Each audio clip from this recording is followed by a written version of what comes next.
Well, I've been an avid consumer of young adult literature since I was one, and I think some people leave that stuff behind when they become old adults, but I never did.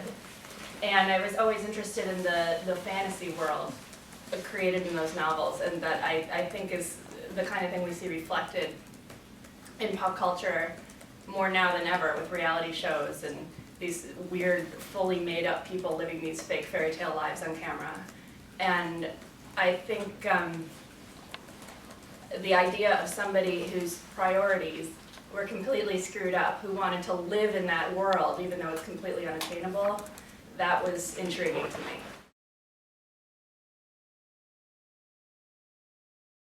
I mean, I've never been a fan of labels. You know, I think it's very easy to kind of look at somebody and just kind of throw a label on them. They're crazy, or they're, you know, and I'm not a big fan of overly justifying bad behavior or why people are the way they are. I think that it's a cop-out, and I don't have a lot of empathy for that. So I didn't really think of her, I thought the things that she did were pretty despicable. But then again, not like to the point where I was like disgusted by her. I never had a hard time not liking her. I would love to go and have a beer with her. I mean, I would never let her hang out with my boyfriend. But I would love to hang out with her. I think she you know, she's entertaining about all of her stuff. And, you know, some people can have all of the things that she kind of have and just be really annoying and suck the air out of a room. And in a way she does suck that, but it's a funny way of sucking the air out of the room. And I found her fascinating. I found this, I guess, you know, if you want to say against time, I don't know how to answer that. All I know is that what I liked when I read Diablo's script was the idea of a woman, who's dealing with very, very common mid to late 30s issues that women can really relate to, but because of kind of how she went through life, is dealing with them the way a 16-year-old would deal with them. You know, and I thought that was really fascinating. I mean, when she says things like, "Don't you know love conquers all?" It's like the typical 16-year-old would say that, and here she is, 37, like trying to get her life together, and she just doesn't have the tools to do it. So, you know, I don't try to kind of go for the overly sympathetic. I don't really like sympathy. I don't like it for myself. Sometimes sympathy can feel like you're trying to kind of victimize someone. I don't know, maybe it's my own shit that I have to deal with, but I think more than anything, people just want to be understood, you know.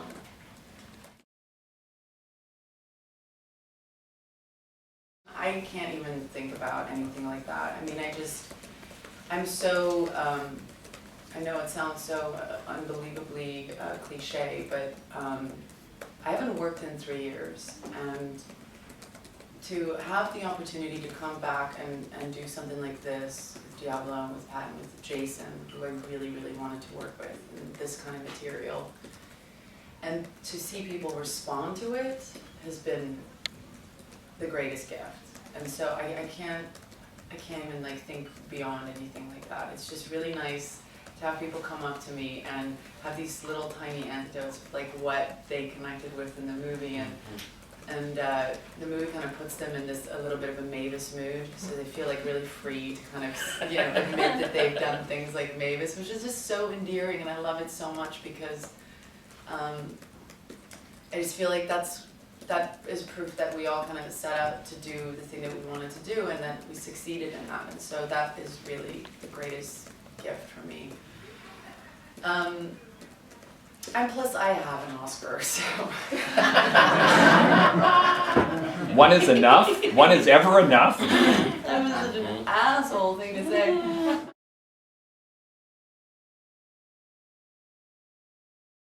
This movie is the high school mixtape. That's what was so fun about it, was getting to sit down with Jason. And Jason and I are the exact same age, so we were able to say, do you remember this one? Do you remember that one?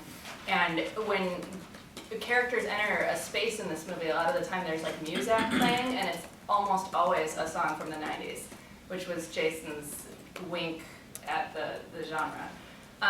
But yeah, in fact, I was just thinking about that Teenage Fan Club song that Mavis is totally obsessed with and listens to in her car, and like that was probably my favorite song when I was 19 or 20, and I was a college radio DJ, and I would just play it constantly. Plus, it's like 6 minutes long, so you could go to the bathroom, which is really important when you're a DJ. I remember when I read the script, and she described not just the song, you actually described that specific yellow cassette tape, the geometric things, which I've made so many I don't know if anyone knows the one I'm talking about. I've made so many mixtapes for so many failed relationships on that cassette case. I gotta say, my high school mixtape would be, for me, when I was growing up, would be just the Repo Man soundtrack, because that is such a mixtape for safe suburban rebellion, and also for someone like me that was 10 years behind punk, and I got to spend the summer of '84 letting people in on, you gotta listen to these punk bands. Like, Pat, it's been around since '79. No, you don't know, man. There's just a band called Black Flag. Yes, we know. Pat, they've already broken up. No, listen. So it was just that was my high school experience of being 10 years behind everything. That's my mixtape right there. I really don't think this film would have ever come into existence if it weren't for, the combined power of Jason Reitman and Charlize and I had to trust me. There's no. Yeah, what my Twitter followers don't get this thing. Patton's vast Twitter following willed this movie into being. So on my own, it would have been a no-go. I mean, it's a challenging movie. It's a small movie. I feel like there has been. I have felt this pressure to write a big budget romantic comedy, basically since I rolled into town. And I try, and it's just doesn't seem to be in my skill set. I just write small and weird. And so I did sense some resistance, but at the same time, I've been fortunate enough to work with people who believe in me. And then when Jason gave the material his vote of confidence, that meant a lot, because he is, very selective about his material, and the guy has never made a movie that's less than great, in my opinion. So suddenly we had a little more firepower.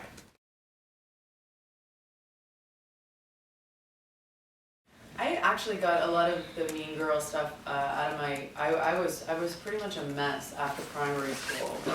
Okay, I really experienced a lot more of that stuff from like the ages of like 7 to 12, where there was a really, really popular girl in my school, and I was obsessed with her. I mean, like, you'd go to jail for that stuff today. And I'm so embarrassed to say this, but I was in tears one day because I couldn't sit next to her. And then I just I have issues. And then like 3 weeks ago I was in London, I was shooting a film there, and I was in a fitting, and this girl goes, "Oh, I know Charlene." And it was the girl that fucked me up in primary school. Who's now mummified in your basement. Who now lives kind of a sad life. But I kind of got that out of my system, so by the time I went to high school, I was kind of broken in and more immune to all of that stuff. I wasn't really in the popular crowd. I went to art school. I was kind of obsessed with ballet. I wore really, really, really nerdy glasses. I was blind as could be. And boys don't really like big nerdy glasses. Not so much. And I had a crush. I didn't have any boyfriends, but I had a massive crush on this guy who, this interviewer that just did a story on me for Vogue actually found.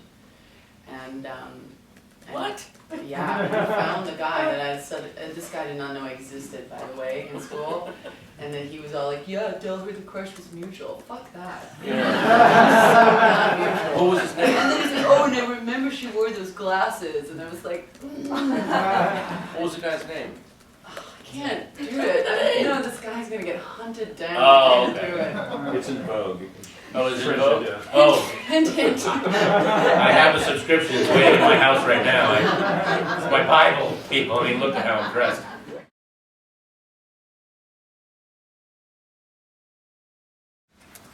I don't know how to answer that. I mean, what I like about Diablo's writing is that there's these subtle little hints that she's almost a lost cause. Even her friend Vicky is just like, Vicky wants to like kind of help her, but I think Vicky's just like, we got out. You know, it's like I don't even have to, I can't reason with you, you're a 37-year-old loser. But I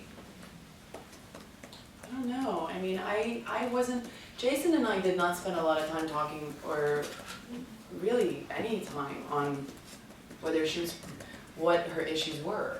And I love that, because I find that stuff can sometimes cloud just the pureness of a person being a person, you know? And we never really talked about, is she crazy, or does she need help, or, I mean, it's obvious that she's delusional, completely delusional, but I didn't get to I mean, I didn't want to focus too much on whether she should do 4 hours of therapy versus 2 hours of therapy, or what kind of medication she should be on.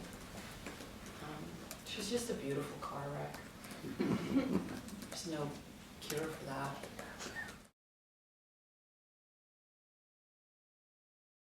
On my couch, potato chips, unemployed.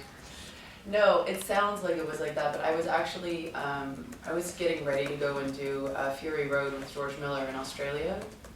And I initially actually had to pass on this, because I was, when Jason initially came to me, I was packing and going to Australia to start pre-production on Fury Road, which was a year shoot.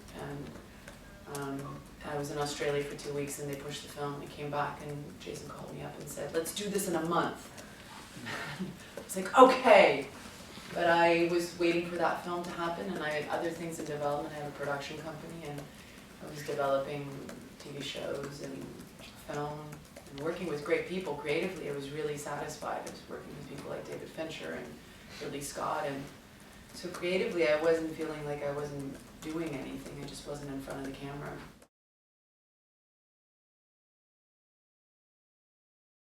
A lot of alcohol. A lot of alcohol. That helps. Yeah. Definitely. We call it acting juice. We kind of got along right at the first table read. We were teasing each other and kind of, you know, there was just something. Yeah, I don't like rehearsal, and Jason doesn't like rehearsal either, and I hate table reads. I hate anything where you have to say the words out loud. And I can't read. Yeah, so it was a huge problem. Yeah. And then Jason kind of talked me into, he had done 2 table reads at his house or previously, and you were involved in both, right? Yeah. And so he said, just come and do this, and I was like, God damn it, Jason, I break out in hives, and I hate this, and I went, and yeah, by page 20, and Jason was like, no, don't need you to, just read it, I just want to hear the words, like, don't feel pressure. And then this fucker, like, he just like, to the mat, and I'm sitting there going, you're kidding me. Are we gonna do this now? Yeah. All right, bitch, let's go. Boom. And by page 20, we were like, At it. and Yeah, then it was I great. walked out, and I knew we were gonna make the film together, And I was glad, because the person who read before you was Gandolfini, and he was not a good man. I love him. He was so wrong, and the studio wanted it so bad. But I was like, people, I'm so thank God. They were great. Oh, we're so close.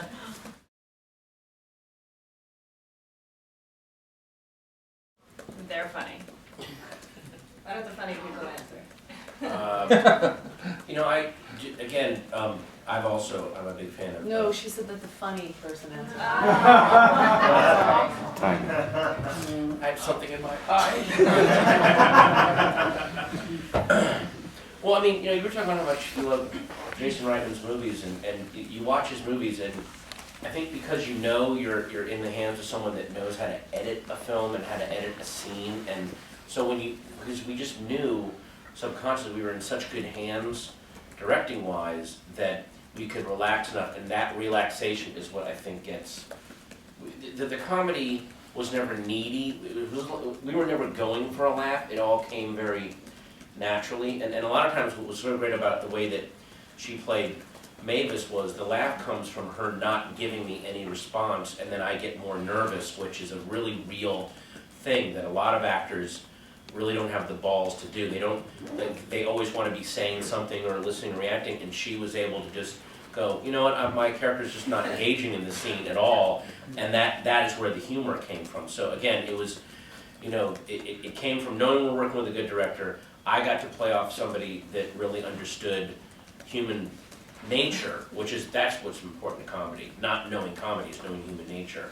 And then so all of that kind of swirled together and created a thing and fade to golden glow. You know what I'm saying? I lost my own train of thought. You know what I'm saying there? You asked a really smart question and I answered it so stupidly. Oh, God. No, I agree with you. I think that, and you know, people always, you try to kind of like see things as you kind of do it this way. I guess I do, but the thing that I've noticed in the many years that you've been doing this sounds so pretentious, is that I feel decay. Yes. Is that a lot of times great material can get ruined if it's not in the right hands, and you realize that tone is so important to a film, and that tone can really make something fall or succeed. And I don't know. I mean, I just think that there's such a beautiful marriage between Diablo and Jason. And they have, it's all Jason. Though when you say tone is the most difficult thing to master in filmmaking, and that's what he shut does. the fuck up and let me finish. Turn this off. Hang on. There's something really incredible when you read her writing and then you see what he does with it. And I think that's what you were trying to say. Yeah. That he so understands her writing and she so understands what he does, and that is so rare. And that was what made us feel so privileged to be a part of that, because she knew exactly the story that she wanted to tell. I mean, it is in the slightest detail. Just so brilliant, so brave, so precise, so exact. And then at the same time, you have a director that steps up and he knows exactly how to ground it and how to kind of give it a foundation and a gravitas, and kind of guides us in knowing when to go more and when to go less. And that is a talent that when you're in it, you can only kind of say thank you to the gods, because it's like chemistry. It's like something that you can't mechanically put together.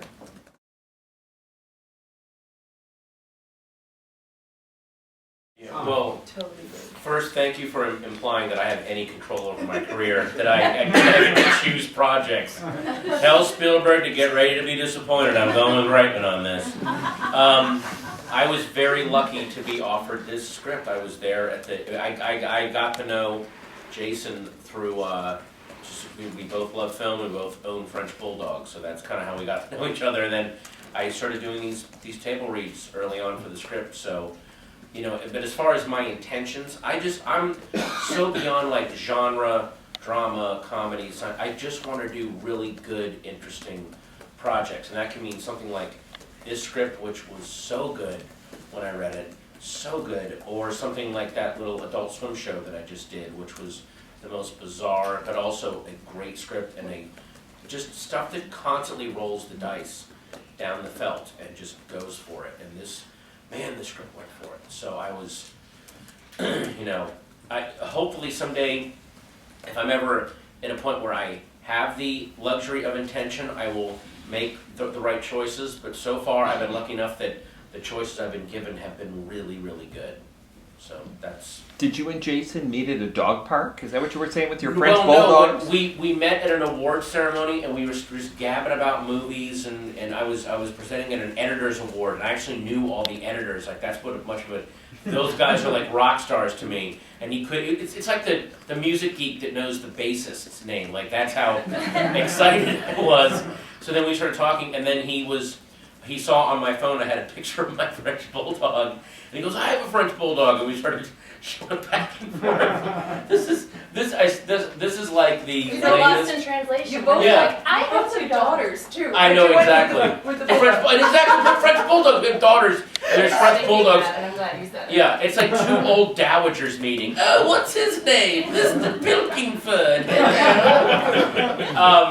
And then I started going. He has these screenings at his house every Sunday, and then it just kind of led. Basically, you know what? I did all the early readings, so I got this movie the way a squatter gets an apartment. I was just there.